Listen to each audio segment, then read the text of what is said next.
So this episode or this discussion is not necessarily going to be a political discussion. I don't want to dive into politics. This is not a channel that's going to discuss the right and wrong of politics. Whether you're Democrat or Republican, that's up to you. The whole objective of this channel is to give you unbiased information, specifically not only on policy but also on the economy. And ultimately, what I want you to do is to be able to walk away just with additional information and allowing you to make a more educated decision based upon the facts and how that relates to you in your personal life. And so uh, let's dive right in. So, for example, I thought I'd talk about the 40-day shutdown. Now, again, whether however you lean on this, right or wrong, as far as the shutdown, um, whether Democrats should have held out and actually waited for subsidies, or that Republicans held out and uh, again that was a non-starter. The idea is that that's up to you and how you lean politically. But what I want to focus on is the economics of it. And since we've never had a shutdown that lasted for more than 40 days, um, we never really understood the economics of a government shutdown. Um, and especially as we start to see kind of the fallout of what's going on because of the shutdown, there were several things that we noticed. Obviously, um, SNAP benefits.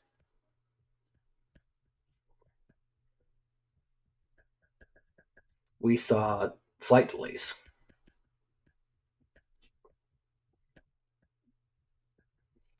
Um, we saw oh, there was obviously jobs that were lost and money being dumped to the market.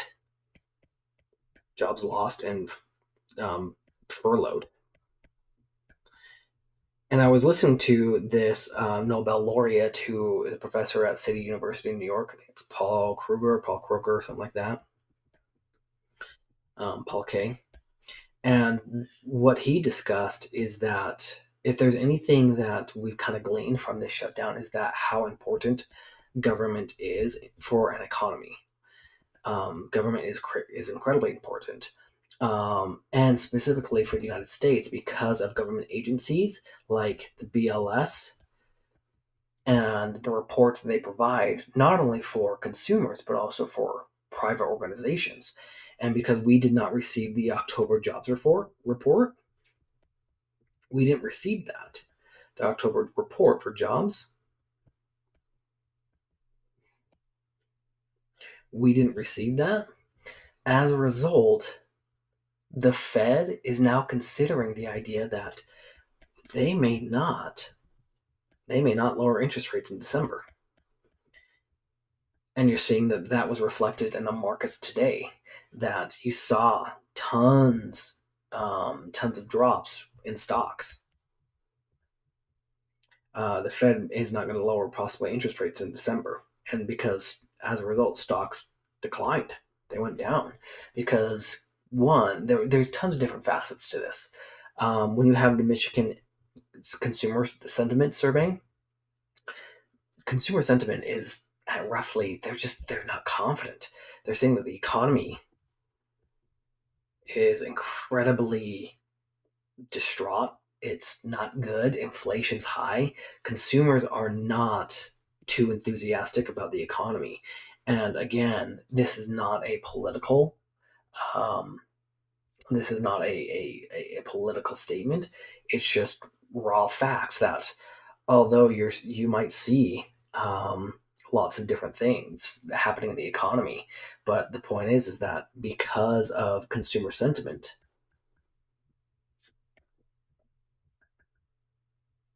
and it's lackluster, it's not there. Consumer sentiment is down. You're seeing major drops in, and obviously spending. And when you see major drops in spending, and you see major drops in not only spending but also the sentiment of spending, people and companies get skittish to spend money by itself. They don't want to spend money, and they want to start saving money. And as a result, you're starting to see corporations corporations, they start pulling back on production. And hence why you saw that in October, just October, there was announced. Now I want to keep that very, very clear. Announced. There was announced 150,000 plus jobs were announced to be cut in October. Does that mean that they were cut in October? No. That could mean that they could be gone November, December, January, February, March. And in all reality, that also means that job postings, they just took off job postings. Where so jobs that are announced to be cut is not the same thing as jobs that were cut. And so, but nonetheless, this is indicative or very reflective of 2003. And so people are looking at that and they're like, holy cow, that's pretty big, because obviously that was just a couple of years before the '08 financial crisis. And as a result, you're seeing that being reflected in the markets. And as the economy is slowing down, it's kind of up to Jerome Powell and the Feds to think about, all right, what do we do? Do we actually cut rates, or do we keep everything the same? Do we not cut rates? If the economy is slowing down, obviously the Fed wants to inject spending into the economy to boost it. But if it's slowing down, that's only if it's slowing down. But the Fed can't make decisions based upon just spotty data. And what I mean by spotty data is like ADP and other organizations that are giving job report announcements that only talk about, in this particular one, they talk about trade, education, and healthcare. And these are the three industries that we're hiring. But a big, big sector that wasn't in there was government, because that goes all the way back to the BLS.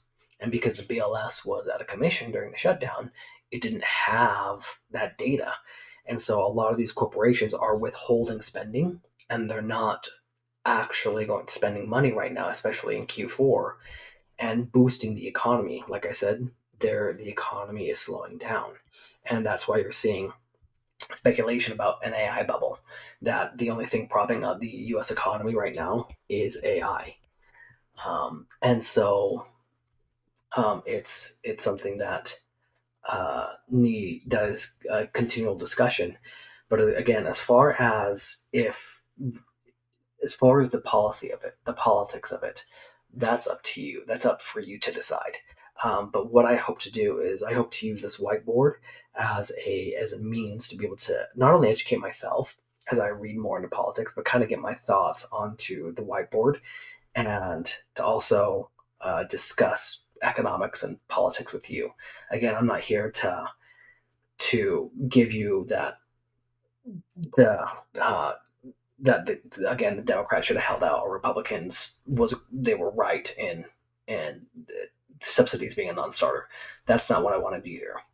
I want to have a thoughtful discussion on economics and on policy that allows you and me to be able to make informed decisions based upon our own personal lives, and looking at the macroeconomics and taking the macro and applying it to your micro life, the microeconomics and the micro transactions that you do every day. In the meantime, if you have a topic that you want me to discuss, please let me know. I'm interested in not only politics and discussing the economic ramifications of politics, but also just economics in general, from tariffs from the U.S. and global trade, all the way to, like I said, little to micro economies here, just here in like regions like the West, the East, different states like Illinois, California, Texas, stuff like that. So if you have a topic that you want me to talk about, please let me know in the comments. Other than that, hit the like and subscribe button, and let's get this going. And let's start just chit chatting in the Nonpartisan Lounge. Let's chill. We'll talk to you soon.